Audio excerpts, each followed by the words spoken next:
Hello बच्चों, मैं देव कुमार शर्मा स्वागत करता हूं आपका और हमारे यूट्यूब चैनल साइंस कनेक्शन में।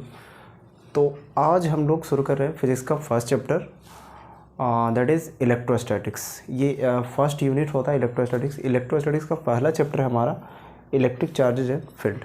ठीक है, हिंदी में उसको बोलते हैं विद्युत आवेश एवं क्षेत्र।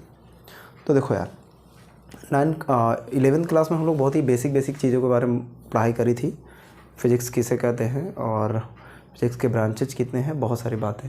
ठीक है, तो आज हम डायरेक्टली इलेक्ट्रोस्टैटिक्स के कुछ फंडामेंटल में जाएंगे, कुछ बेसिक बातें करेंगे और उसके बाद इलेक्ट्रोस्टैटिक्स पे भी सीधे चले आएंगे। ठीक है, तो अगर हम बोले कि दुनिया जो है, ये ब्रह्मांड जो है, ये यूनिवर्स जो है, वो किससे बना हुआ है, तो ये पूरी दुनिया जो है ना, मैटर से बना हुआ है।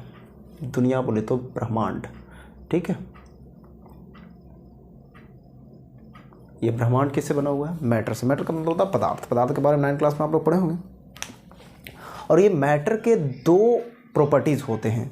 एक प्रॉपर्टी होता है मास का और दूसरा प्रॉपर्टी होता है चार्ज का। मतलब किसी भी मैटर में दो प्रकार के इंट्रिंसिक प्रॉपर्टी हो सकते हैं, आंतरिक प्रॉपर्टी हो सकते हैं, या होते हैं, इवन होते ही हैं, मास और दूसरा चार्ज।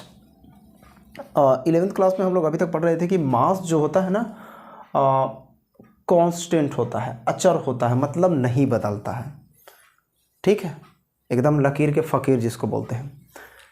लेकिन बाबू, अगर हम किसी भी ऑब्जेक्ट को स्पीड ऑफ लाइट से फेंक देते हैं तो कहीं ना कहीं वो वेरिएबल हो जाता है फिर, यानी कि मास उसका इनफाइनाइट हो जाता है, बहुत बड़ा हो जाता है।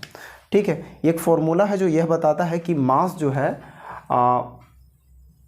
गति के अनुसार, बोले तो मोशन के अनुसार चेंज करते रहता है। ठीक है, ये एक फार्मूला, बहुत लंबा चौड़ा फार्मूला आपको लग रहा होगा। m is equal to M naught upon under root of 1 minus V square by C square.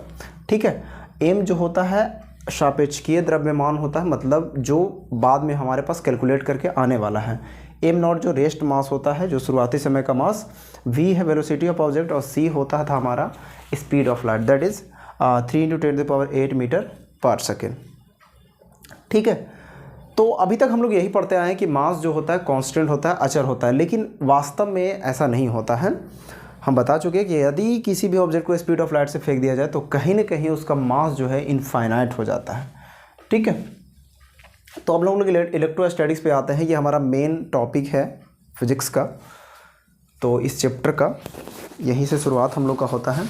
ठीक है, तो ये इलेक्ट्रिक चार्ज एंड फील्ड जो है, ये पहला चैप्टर हमारा, पहले भी बता चुके हैं हम। ये इलेक्ट्रोस्टैटिक्स का पार्ट है।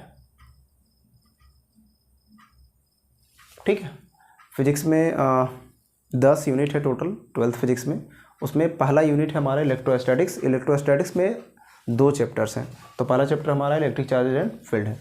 तो इलेक्ट्रोस्टैटिक्स ही सबसे पहले लोग हेडिंग लगाते हैं, तो पहले हम भी लगा दिए। ठीक है, व्हाट इज इलेक्ट्रोस्टैटिक्स?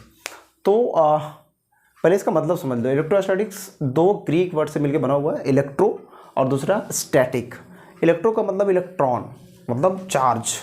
ठीक है, और स्टैटिक का मतलब होता है रेस्ट, रुका हुआ, स्टेशनरी, नॉट मूविंग। मतलब चार्ज जो होगा ना, इस चैप्टर में हम लोग चार्ज को रोक कर पढ़ेंगे, मतलब चार्ज हमारा रुका हुआ रहेगा। Charge at the rate rest, मतलब the branch of physics in which we study about charges at rest, या बोले तो स्टैटिक चार्जेस।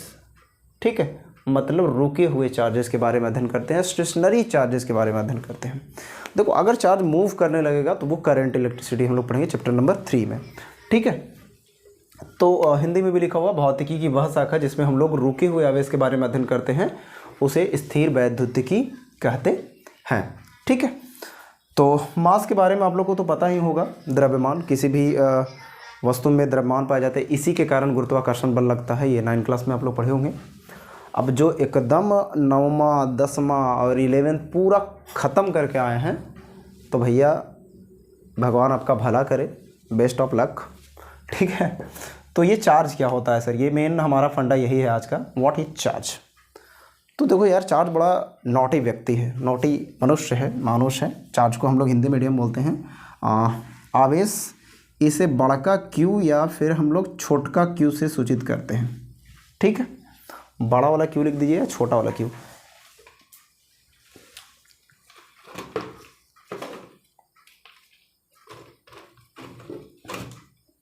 कहिएगा ऐ सर बताइए तो जरा आप।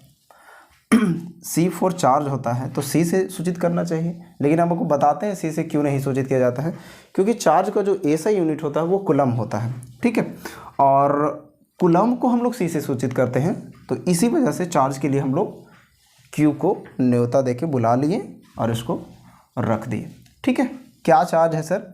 तो चार्ज जो है ना, किसी भी मैटर का, अभी हम लोग मैटर के बारे में जान रहे थे, किसी भी मैटर का इंट्रिंसिक प्रॉपर्टी है। इंट्रिंसिक प्रॉपर्टी का मतलब क्या होता है बेटा? इंट्रिंसिक का मतलब होता है आंतरिक, मतलब वो अंदर वाला, ठीक है, सबसे अंदर वाला आंतरिक प्रॉपर्टी है। मैटर का इंट्रिंसिक प्रॉपर्टी है या बेसिक प्रॉपर्टी है, ये फिजिकल होता है। Due to which it exert और एक्सपीरियंसेस, मतलब ये ऐसा गुण है जिसके कारण यह विद्युत क्षेत्र, इलेक्ट्रिक एंड मैग्नेटिक इफेक्ट अनुभव कर सकता है या फिर दे सकता है, मतलब इलेक्ट्रिक इफेक्ट डालता है या अनुभव भी कर सकता है। जैसे कि बाबू हम लोग पढ़े हैं कि चार्ज दो प्रकार का होता है, एक प्लस और एक माइनस। तो देखो यहाँ पे क्या होगा, अगर हमारे पास दो सेम टाइप के चार्जेस रहेंगे तो यहाँ पे कैसा इलेक्ट्रिक इफेक्ट देखने को मिलता था, तो ये रिपेल होते थे एक दूसरे पे। हम अभी आगे डिटेल में इसके बारे में बातचीत करेंगे, ठीक है। और अगर दोनों अलग अलग प्रकार का चार्ज रहता था तो वो अट्रैक्ट होते थे, ठीक है। तो वही लिखा हुआ है, चार्ज है क्या, आपको ये समझना है। ये इंट्रिंसिक प्रॉपर्टी है, आंतरिक गुण है पदार्थ का, जिसके कारण विद्युत और चुंबकीय प्रभाव ये अनुभव भी करता है या डालता भी है, ठीक है बच्चों। तो ये बहुत ही कॉमन सी क्लास थी आज की। फिर हम लोग अगले क्लास में पढ़ेंगे कि चार्ज के प्रॉपर्टीज़ क्या होते हैं, चार्ज के SI यूनिट्स क्या होते हैं, और चार्जिंग करने के मेथड्स ऑफ चार्जिंग भी पढ़ेंगे कि चार्जिंग करने के कितने तरीके हैं। तो ये बहुत ही कॉमन सी बात हम लोग आज पढ़ लिए कि ये जो हमारा यूनिवर्स जो है वो मैटर से बना हुआ है। ये तारे, ये सूर्य, ये सभी मैटर से बने हुए हैं। इनके किसी भी मैटर के दो प्रॉपर्टी हैं, एक मास का और दूसरा चार्ज का। और ये जो मास होता है ये हम लोग अभी तक पढ़ते हैं कि कांस्टेंट होता है, अचर होता है, लेकिन ऐसी बात नहीं है, ये वेरी करता है विथ वेलोसिटी, ठीक है। तो ये लंबा चौड़ा फार्मूला है, आपको इलेक्ट्रोस्टैटिक बता ही दिए कि जिसमें हम लोग रुके हुए आवेश के बारे में पढ़ेंगे, उसे हम लोग इलेक्ट्रोस्टैटिक कहेंगे। चार्ज जो होता है वो इंट्रिंसिक प्रॉपर्टी है जो इलेक्ट्रिक इफेक्ट को महसूस कर सकता है और सेंस कर सकता है, इलेक्ट्रिक इफेक्ट हो या मैग्नेटिक इफेक्ट हो, या इसको हम लोग मिला के बोल सकते हैं इलेक्ट्रोमैग्नेटिक इफेक्ट, ठीक है।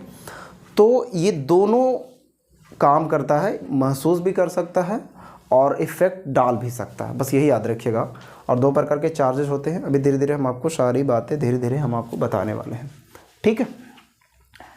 ये पूरा सिलेबस डिजाइंड है फॉर बिहार बोर्ड एग्जामिनेशन 2024 के लिए, ठीक है। तो जो बच्चे 2024 के लिए प्रिपरेशन कर रहे हैं उनके लिए बहुत ही एकदम सोने पे सुहागा होने वाला ये सारी क्लासेस। तो आराम से लिखते जाइए चीज़ों को और समझते जाइए, ठीक है। धन्यवाद।